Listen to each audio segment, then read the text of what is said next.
आप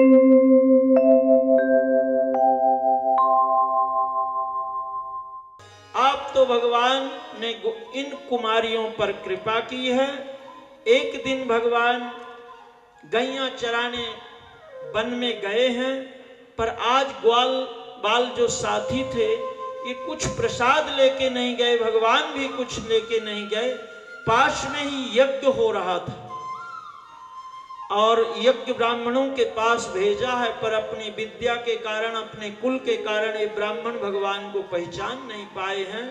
यज्ञ पत्नियों पर भगवान ने कृपा की है, इनको दर्शन ठाकुर का हुआ। देखिए, जितना कई दिनों से चर्चा हो रही कि भगवान जितना भोले वालों पर कृपा करते हैं, इतना ज्यादा जल्दी से अपने, क्योंकि विद्या का अभिमान, कुल का अभिमान, धन का, जहां थोड़ी भी अभिमान होता भगवान वहां कृपा करते नहीं। तो यज्ञ पत्नियों पर भगवान ने कृपा की। एक दिन ठाकुर जी श्री धाम वृंदावन में रुक गए, आज गैया चराने गए नहीं। अब यहां जिस गोपी के जाते हैं तो 56 भोग तैयार हो रहे, सुंदर सुंदर शुद्ध घी की खुशबू आ रही है। अरे गोपी, लाला देख, आज बात करने की। अब गोपियां, अब जो रोज भगवान से लाड़ लड़ाती थी, बैठती थी, हंसी करती थी, छाछ पिलाती थी, आज कोई गोपी भगवान इतनी व्यस्त है। भगवान ने कहा शायद दूसरे गोपी जहां गए वहां यही दृश्य। बोले ये ब्रज में कौन सी बीमारी लग गई। घर पे आए, मैया को कहा मैया आज क्या उत्सव है। तो आपको बात करने की भी फुर्सत नहीं, गोपियों को बात करने की भी फुर्सत नहीं। बोले लाला अब देख, कुछ उत्पात मत कर, जो तेरे को पूछना अपने बाबा के पास चले जा। मैया आपको जवाब देने की भी फुर्सत नहीं। भगवान श्याम सुंदर नंद बाबा के पास आए और कहते हैं कथता में पिता कोयम संभ्रमो वा उपागतः किम फलम कस्यचोद्देशः केन वा साध्यते मखा। किम फलम, किस फल से किसकी आराधना कर रहे हो। इतने सुंदर सुंदर नैवेद्य बाबा, किसी को बात करने की फुर्सत नहीं। बोले लाला आज रसोई जूठी मत करना। क्यों बाबा।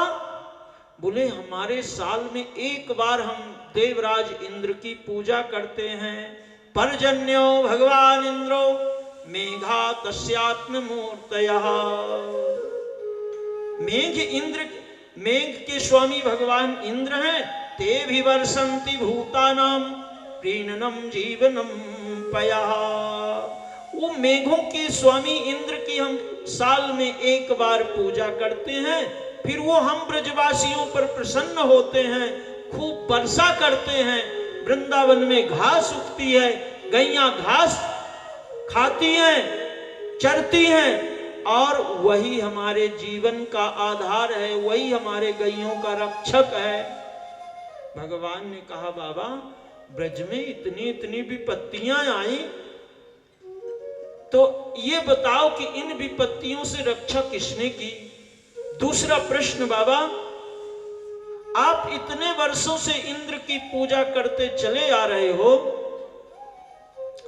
कभी इंद्र प्रकट होकर के आपको दर्शन दिया। बोले नहीं बाबा। लाला बिल्कुल नहीं। तो बोले बाबा देखो आपको बताऊं आज सही बात। क्या बात है लाला। बोले ये इतनी बड़ी बड़ी विपत्तियां ब्रज में आई, तो आपको पता है किसने रक्षा की। बोले ना लाला। बोले आपके इंद्र ने नहीं की, मेरे कुल देवता ने की। लाला तेरा कुल देवता कब से और कहां हो गया। बोले बाबा आप मेरी बात मानो तो आज मैं मेरे कुल देवता का दर्शन करवाऊं। नंद बाबा ने कहा आज ये तो अलग सी बात है कन्हैया कर रहा है। सभी भाइयों को बुलवाया, जो वयोवृद्ध ब्रजवासी थे सबको बुलवाया।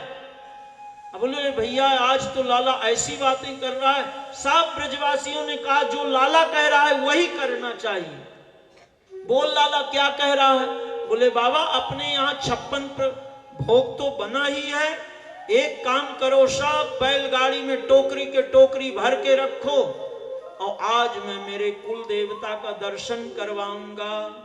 सब ब्रजवासी तैयार हो गए, बैलगाड़ी में टोकरी के टोकरी प्रसाद। चल लाला, कहां है तेरा कुल देवता? बोले बाबा मेरे पीछे पीछे सब नाचते गाते आओ। ना माने मेरो मनवा, सखी नाय माने मेरो मनवा। भगवान बाल मुकुंद ने विचार किया कि देखो ये ब्रजवासियों का विश्वास मेरे ऊपर कितना है।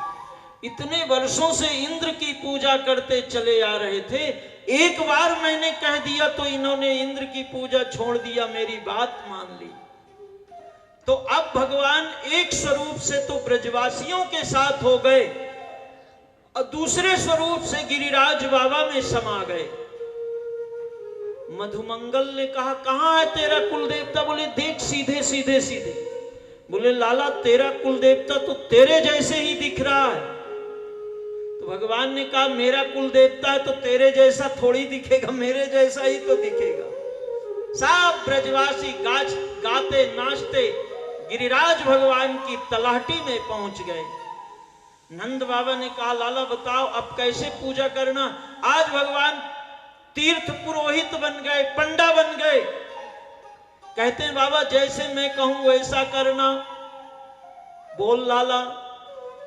सब मिल प्रणाम पहले कीजे, सब मिल प्रणाम पहले कीजे, सब मिल प्रणाम पहले कीजे, सब मिल प्रणाम पहले कीजे। गिरिराज हृदय में धर लीजे, गिरिराज हृदय में धर लीजे, गिरिराज हृदय में धर लीजे, गिरिराज हृदय में धर लीजे। एको दूध की धार लगावे, तू पूजा कर गोवर्धन की। आपो दूध की धार लगावे, तू पूजा कर गोवर्धन की। पूजा कर गोवर्धन की, परिक्रमा दे मेरे गिरिवर की। तू पूजा कर गोवर्धन की, परिक्रमा दे तू गिरिवर की। थारो जन्म मरण मिट जाए, तू पूजा कर गोवर्धन की। थारो जन्म मरण मिट जाए, तू पूजा कर गोवर्धन की। थाने नंद लाला मिल जाए, तू पूजा कर गोवर्धन की। थाने लाला मिल जाए, तू पूजा कर गोवर्धन। बोलिए गिरिराज भगवान की जय। ठाकुर ने गिरिराज भगवान का पूजन करवाया। अब यहाँ जो इंद्र के गुप्तचर थे वो जाके इंद्र को बताया महाराज ये तो अनर्थ हो गया, देखो आज आपकी पूजा होनी चाहिए थी और ये तो पहाड़ की पूजा करवा दिया। इंद्र ने कहा उस ग्वालियर को इतना अभिमान, जाओ जितना ज्यादा तुम्हारे पास जितना जल हो, हाथी के सूंड के जितनी धारा लगाओ और पूरे 84 कोस के ब्रज को डुबा दो। घड़घड़ाते हुए बादल चले और धाड़ धाड़ धाड़ धाड़ वर्षा होने लगी। सब ब्रजवासी घबरा गए। तुम्हारी शरण अब, तुम्हारी शरण अब, तुम्हारी शरण अब, तुम्हारी शरण अब, तुम्हारी शरण अब, तुम्हारी शरण अब, तुम्हारी शरण अब, तुम्हारी शरण।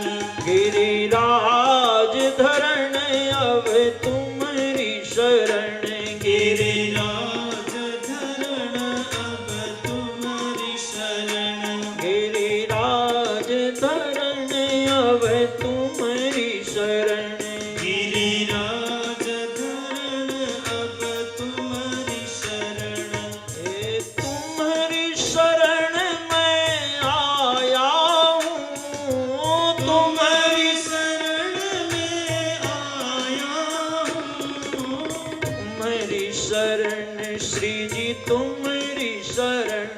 विजी तुम्हारी शरण सिजी तुम्हारी शरण। सब ब्रजवासी भगवान की शरण में गए। सुखदेव स्वामी कहते हैं राजन युक्तेन हस्तेन कृत्वा गोवर्धनाचलम दधार लीलया कृष्णो छत्र का म्युबाल का। जैसे छोटा बच्चा खेल खेल में कुकुर मुत्ते के पेड़ को उखाड़ लेता है, ऐसे 7 कोस के गिरिराज को भगवान ने उखाड़ लिया और इस उंगली में धारण कर लिया। बोलिए गिरिराज धरण भगवान की जय। 7 दिन 7 रात लगातार बारिश हुई। इंद्र ने कहा 84 कोस का ब्रज डूब गया। बोले महाराज वहां तो धूल उड़ रही है। तो जल, बोले महाराज अब एक बूंद बची नहीं, अब ऐसा ही करोगे तो आपके पीने का भी संकट आ जाएगा। बोले सब लुटा दिया। बोले महाराज क्या करें, तो ये पानी कहां गया। कृष्ण अवतार की प्रत्येक कथा रामावतार से जुड़ी हुई है। मर्यादा पुरुषोत्तम कुछ ऐसी लीलाएं थी जो मर्यादा के कारण कर नहीं पाए और वो कृष्णावतार में पूरा किया है। कल आप रास की कथा सुनोगे तब विस्तार से चर्चा करेंगे। जगत जननी माता जानकी ने संकल्प किया कि मेरे नाथ लंका पर विजय प्राप्त कर ले तो श्री अवध धाम में अयोध्या में जाऊंगी तो जाते ही 100 ब्राह्मणों को प्रसाद जिमाऊंगी, भोजन करवाऊंगी। ऐसा ही हुआ। कल आपने सुना जगत जननी माता जानकी श्री अयोध्या धाम में आई और प्रभु श्री राम के चरणों में गई। नाथ मैंने ये संकल्प किया था कि आपकी विजय हो जाए, हम अयोध्या सकुशल पहुंच जाएं तो ब्राह्मणों को भोजन करवाएंगी। बोले सीते तो बहुत अच्छी बात है। तो कब, बोले महाराज अब ये तो बहुत सुंदर कार्तिक का महीना चल रहा है, पूर्णिमा की तिथि आएगी, अब तो क्या कहना है। तो मैं आज ब्राह्मणों को आमंत्रित कर दूं। जगत जननी माता जानकी ने कहा हाँ नाथ। भगवान ने 101 ब्राह्मणों को आमंत्रित किया। जगत जननी माता कहती मैं खुद जिमाऊंगी। भोजन कर करके सब ब्राह्मण चले गए। माता जानकी आई और कहती हैं नाथ आपने बीमार ब्राह्मणों को आमंत्रित किया है। क्यों सीते? अरे किसी ने इतनी खीर पाई, ये तो मुंबई के ब्राह्मण हो गए। किसी ने इतनी खीर पाई, इतनी कढ़ी, इतनी ये। पर आज भोजन करवा के आनंद नहीं आया। अच्छा, प्रसाद पाने वाले ब्राह्मण एक भी नहीं आए। भगवान श्री राम ने कहा सीते लगता है अभी आपका पाला ब्राह्मणों से नहीं पड़ा है। बोले महाराज ये तो सब छोड़िए, पर कोई एक अच्छा ब्राह्मण आवे जो जी भर के जी में और मैं प्रसन्न हूं। बोले ठीक है सीते, कब बुलाऊं? बोले महाराज बस अभी अच्छे दिन हैं, किसी दिन बुला लीजिए। और ऐसी भगवत कृपा हुई कि भगवान राघवेंद्र सरकार ने श्री अगस्त जी महाराज को आमंत्रित कर दिया। अगस्त जी महाराज आए, चौथा पन चल रहा था। कपड़ा पहने नहीं थे, दुपट्टा ओढ़े थे। ये यहाँ की हड्डियां दिख रही थी, दुबला पतला शरीर। माता जानकी ने कहा 101 ब्राह्मण आए थे कम से कम वो देखने में, और थोड़ी से ये क्या जीमेंगे। रसोई तो आज अब इतने अपने समाज वालों का, परिवार वालों का बड़ा भंडारा था, पर पहले ब्राह्मण जीम ले फिर तो घर वाले पावे। अगस्त जी महाराज आसन पर बैठे। जगत जननी माता जानकी थाली लेकर के आई, तो ऐसी ही थाली जैसे आप लेके आते हो। अगस्त जी महाराज उन कटोरियों को देख के हंसने लगे। जगत जननी माता जानकी ने कहा कि गुरुदेव हंस क्यों रहे हो, प्रसाद पाइए, भोग लगाइए। बोले सीते थारी रसोई को देख के हंसी आ रही है कि ये तू मेरे लिए जीवने के प्रसाद भेजी है कि कान में डालने की दवाई भेजी। क्या बात है महाराज, अरे मैं तो बहुत प्रसन्न। अब तो इतने बड़े बड़े कटोरे में खीर, रसगुल्ले, मलाई जो भी बना। बड़ी सी परात माता जानकी लेकर के आई। अगस्त जी महाराज ने भगवान का भोग लगाया। अब माता जानकी पीछे को मुड़ी होंगी कि वो ऐसे कटोरा उठा के, अब पानी के जैसे, पानी भी शायद इतना जल्दी कोई न पिया। देखा तो पूरी परात खाली। भाग के गई, फिर लेके आई, फिर गई। अरे ये तो देखने में तो बीमार बीमार, पर ये क्या बात। अब इतने सारे लोगों का प्रसाद बना हुआ था। अगस्त जी महाराज अकेले ही, भगवान श्री राम चुपचाप बैठे थे। माता जानकी आई और कहती है, नाथ आपने मेरे से हंसी की है क्या? क्यों सीते, आपने ब्राह्मण को निमंत्रण नहीं दिया, शनि देवता को बुला लाए हो महाराज। बोले, सीते मैंने पहले ही कहा था कि अभी ब्राह्मण से आपका पाला कहां पड़ा है, अब आप जानो ये जानो। भाग भाग के लाती हैं, भाग भाग के। अब रसोई घर खाली होने लग गया तो गणेश जी महाराज का आवाहन किया। बोले, मंगल मूर्ति अब आप कढ़ाई पे बैठ जाओ, कढ़ाई पे पूड़ी निकालो। मंगल मूर्ति भगवान गणेश जी कढ़ाई से पूड़ी निकाल रहे हैं। रिद्धि सिद्धियों को बुलाया, वो पूड़ी बेल रही हैं। माता जानकी तो थक गई हैं, तो अब वो चम्मच इतनी छोटी मोटी नहीं, जो बड़ी बड़ी चम्मचे रहती, ऐसे गणेश जी निकालते हैं, एक फट से प्रसाद अखंड चल रहा है अगस्त जी महाराज का। माता जानकी आई हैं और प्रणाम किया। बोले, बाबा मैंने शास्त्रों में ऐसा सुना है कि जब आधा भोजन हो जाए तो जल पी लेना चाहिए। आप तो भोग लगा रहे हो, प्रसाद पा रहे हो, जल तो पी ही नहीं रहे हो। अगस्त जी महाराज का मौन प्रसाद चल रहा है। पेट की तरफ इशारा किया, अरे सीते आधा हुआ कहां जो जल पियो। महाराज भगवान के श्री राम के चरणों में जगत जननी माता जानकी आई। नाथ लज्जा रखो, नाथ लज्जा रखो। बोले, कहा था ना सीते।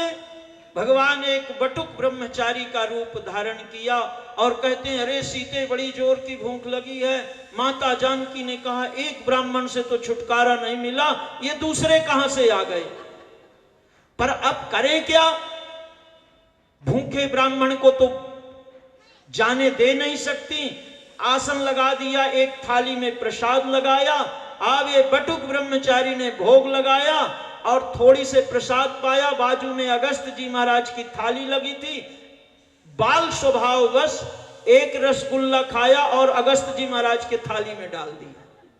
अगस्त जी महाराज कहते, सीते रसोई झूठी हो गई, ये बटुक ने मेरी रसोई झूठी कर, अब मैं जीऊंगा नहीं। माता जानकी ने कहा, जय हो महाराज। भगवान ने लज्जा रखी। तो अब जल सेवा, तो माता जानकी कहती हैं कि नाथ प्रसाद तो मैंने जिमा दिया, अब जल सेवा आप भी कुछ पुण्य कमा लो। राघवेंद्र सरकार ने कहा, जो इतने अयोध्या के गोडाउन को साफ कर दिया है, कोई एक काद झारी से तो काम चलेगा नहीं। अब इनको तो राघवेंद्र सरकार ने कहा, गुरुदेव आचमन कर लो और जल पी के चले जाओ। जब कृष्णावतार होगा तब आपको खूब जल पिलाएंगे। आज अगस्त जी महाराज को भगवान ने बुलाया और जितना मेघों ने जल वर्षा, अगस्त जी महाराज तो समुद्र सोख लिए। आपको कथा मालूम है कि नहीं, समुद्र को सोख लिया था। ऐसे तेजस्वी अगस्त जी महाराज हैं। तो भगवत कृपा हुई, आज एक बूंद भी बचा नहीं। इंद्र का अभिमान खंडित हुआ। अब अगर आप 2 मिनट सुनो तो आज की कथा बता दें, आज ब्रजवासियों की सुना देना। एक आज भी आप मथुरा में चले जाइए तो आप कहोगे कि महाराज जी हमें 5 ब्राह्मणों का भोजन करवाना है। तो जो वहां के मुखिया जी रहेंगे ना, तो बोलेंगे माता जी ये बताओ कि 1 किलो वाले को आमंत्रित करें कि 2 किलो वाले को कि 5 किलो वाले को कि और ज्यादा वाले को। ऐसी बात आज भी है, आप कभी जाके प्रत्यक्ष दर्शन करना। फिर वो चौबे जी जो है ना, जब आपके यहाँ जीवने आएंगे तो इतना भांग का गोला खाएंगे। 1 घंटे के बाद लाओ एक नवविवाहिता बहू आई और उसके ससुर जी किसी यजमान के यहां भोजन करने गए। तो सासू बरामदे में एक बिस्तर लगा रही थी। तो बहू ने पूछा, मां ये दोपहर के समय? बोले, बिटिया तुम्हें पता नहीं है? क्या बात है मां?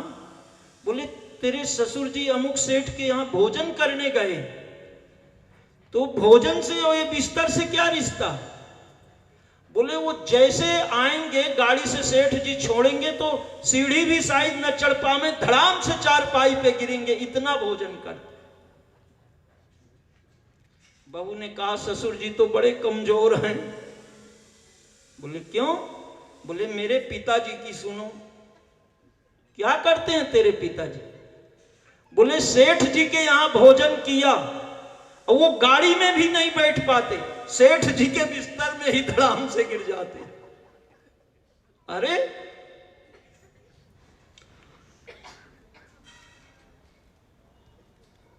एक संत अपने शिष्य के साथ किसी गृहस्थ के यहां भोजन करने गए।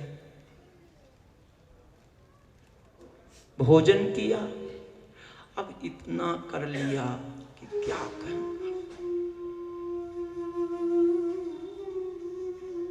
सेठ जी ने तिलक किया, दक्षिणा दिया, जाने लगे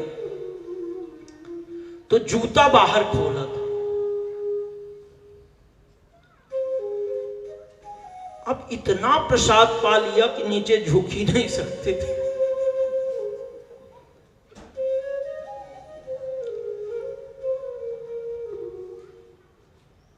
गुरु ने शिष्य को कहा कि भैया मेरे जूता देख। अब वो शिष्य भी इतना पा लिया कि झुक नहीं सकता, नीचे देख नहीं सकता, ऊपर देख रहा।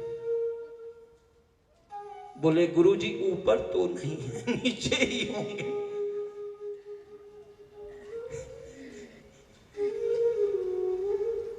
तो ऐसा प्रसाद पाया। आज भगवान ने सब ब्रजवासियों को कृतार्थ किया।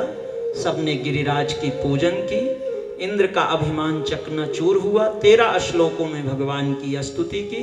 सुरभि ने भगवान का अभिषेक किया और भगवान का एक नाम पड़ गया। बोलिए गोविंद भगवान की।